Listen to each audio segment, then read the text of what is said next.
this is Judy with the PQP Stitch Club, and I'd like you to meet Robin Koehler of Nestlings by Robin. Hi, Robin. Hi, how are you? I'm Good to good. be How are here. you? Good, good. Great. Hey, you want to tell us a little bit about yourself and your work? Okay. For those of you who don't know me already, my name is Robin Koehler. I'm the owner of Nestlings by Robin. I've been a quilt designer for over 20 years now, and I teach and do lectures, and I'm also an AQS certified quilt appraiser. And that's where I fell in love with these beauties. That is so pretty. You want to talk a little bit about that quilt? It's just amazing. Don't know much about it yet because I got it this last year in a flurry of deadlines and I threw it in a pile. And when I was looking for something to put up for this, I thought, oh, I need to hang this. I mean, I know it's mid 19th century. I can tell by the green print and the red fabrics on it. And it's quilted. The crosshatch that's on there is like quarter of an inch crosshatch. It's gorgeous, gorgeous hand Um, quilting. And she did some really neat things with trim that I don't think you can see from there that I might be playing with in the future. nice, nice. Yeah. Yeah. Yeah, these are my favorites. I know that if you look like the flowers look white with red trim, but that just means that all the red has come out of there. So they would have been all full red, bright, vibrant flowers. And I love them when I don't mind them like this. Some people want Yeah. them. Some people collect the perfect quilts. My budget doesn't allow for that. And Hmm. it's good that I love these. Yeah. Wow. That's Yeah. now, are those applique or Yep. embroidery? Oh, it's applique because okay. Yeah, Yeah, it's that makes sense. applique, but where like see on this one, you can see Hmm. more red on this one, you can see more red on that one. It's Uh-huh. because the ones with less red, the fabric has come away, just Hmm. use and wear. And I mean, it's old. Hmm. We all fall apart a little bit as we age. Don't we? Oh, whew. That is so true. Yep. Okay. All right. Man, I just want to keep talking about that. But anyways, I do want to I talk know. about Jingle Penguin Okay. Forest. Okay, here we go. Um, so in our January issue, you have a really neat project called Jingle Penguin Forest. There Yeah. it is. There they are. Yeah. You want to Okay. tell us about it and how you came up with this idea? Well, Jingle Penguin is very dear to me because Jingle Penguin kind of started the whole thing. So in early 2000, I don't know, 2001, maybe somewhere in that time frame, I hadn't been quilting very long. And I started using some of my own doodles and doing my own thing. And after we had moved, I was talking to a quilt shop owner. And she was asking me because I was in there looking for more fabric to make another one. This is the original. It was so simple, so simple. But this had the program, the person who was our program at Guild came up and wanted this to go into McCall's magazine at the time. I mean, you're talking, tastes have changed in 20 plus years. But I said, okay, I don't know what I was doing. I wasn't an official designer or anything. And then at some point I made another one. Aw. Our This is me trying to learn how to machine quilt, which I'm not good at. Mhm. So that little guy started the whole journey. And over the years, I've always kept it there going, oh, I should do something else with it. So about 4 years ago, during COVID sometime, I started learning how to do wool work applique instead of just cotton applique. And I was learning punch needle. And I'm also teaching myself how to design cross stitches because I have so many applique designs that fit into all of those categories. So while I was playing with it, I knew that if I redid it, it wouldn't just be one giant penguin on a background, that I'd be playing with it and doing something else. And as I played, that's when Jingle Penguin Forest. Yes. So it has not been done in punch needle or cross stitch yet, but it's done in wool. I got it done. And I love taking, I mean, you can see how big the original is and shrinking them down. I love taking designs and seeing how tiny we can make them and do something else with them. Nice. They're so cute. Well, I love the forest and I love penguins. They're just such cool creatures with their Well, and they little don't seem feet. to go together. You don't think of a penguin in a forest, but okay. Yeah. Oh my gosh. Well, would you like to show us any, would you like to demonstrate any aspect of the work on this? Well, so when you asked me about that, I was Uh-huh. thinking there's really not a lot I can teach your viewers more than likely. I mean, if they're all in on wool and applique, they know what they're doing. And the stitches that I used on that were the pretty basic stitches that we all use in wool applique. So, I mean, they're going to have a buttonhole and a French knot or a colonial knot. I like those better. And there's a tiny bit of chain stitching on there, not real difficult. But while I was thinking about it and thinking about how I like to be able to take one design and use it as many ways as I can, I thought about this cute little hack. Well, not cute, but fun.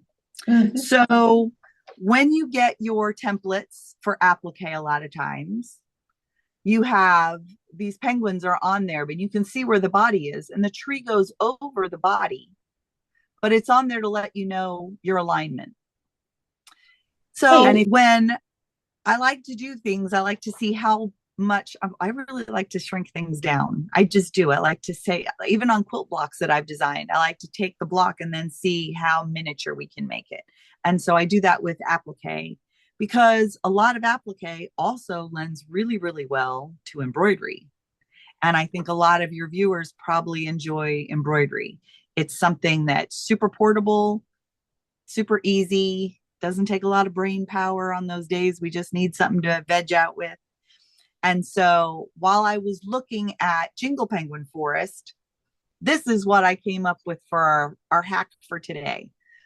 When you get the pattern, it's going to have your templates laid out there, and you can see where the tree goes over the penguin body or the penguin goes over the tree.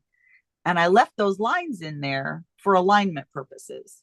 But if you're doing an embroidery piece, you don't want to embroider those lines. You want to get rid of them.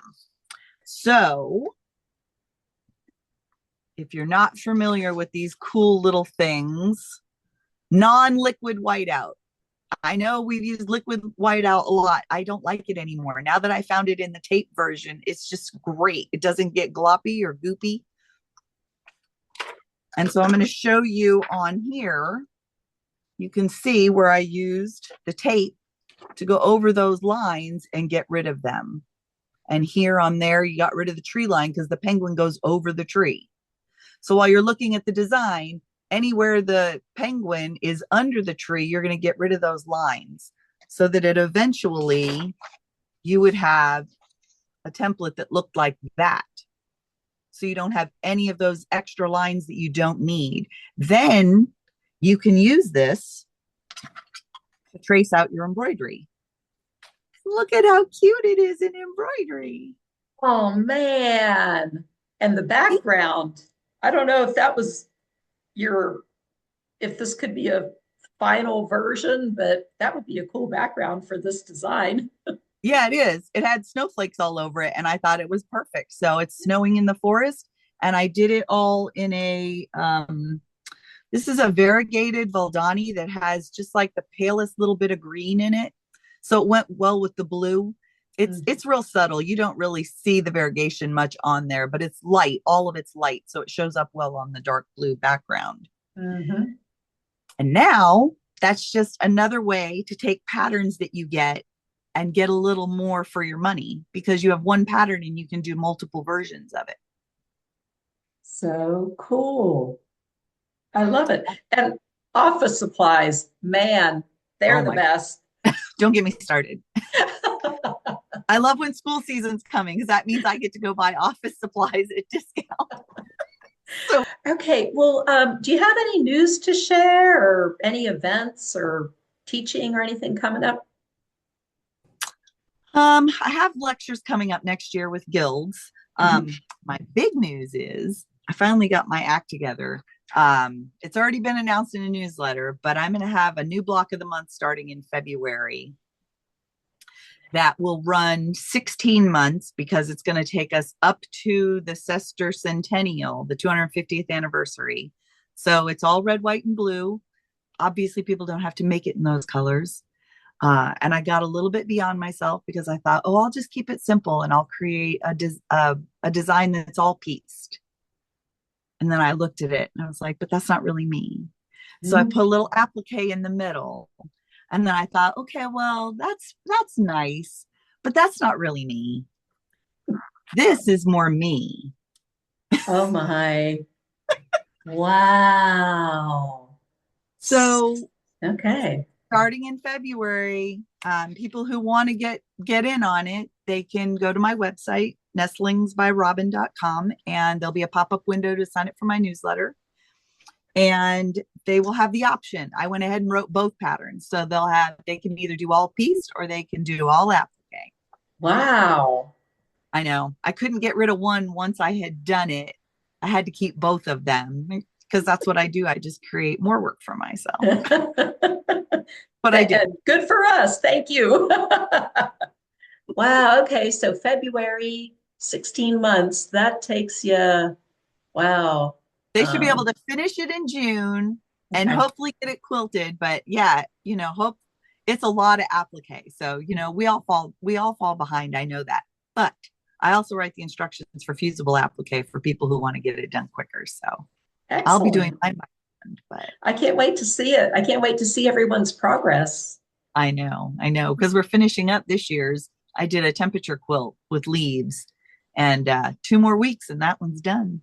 All right. I love your temperature quilts. Thanks. Yeah. All right. Well, so if our viewers want to learn more, how can they find you? I know you mentioned your website, but your other places as well. I'm on Facebook and Instagram pretty much. I don't know. I can't do all of the social media. I'm not a TikTok girl. I'm not going to be. So yeah, Facebook and Instagram. Facebook is Nestlings by Robin, and Instagram is at Nestlings1.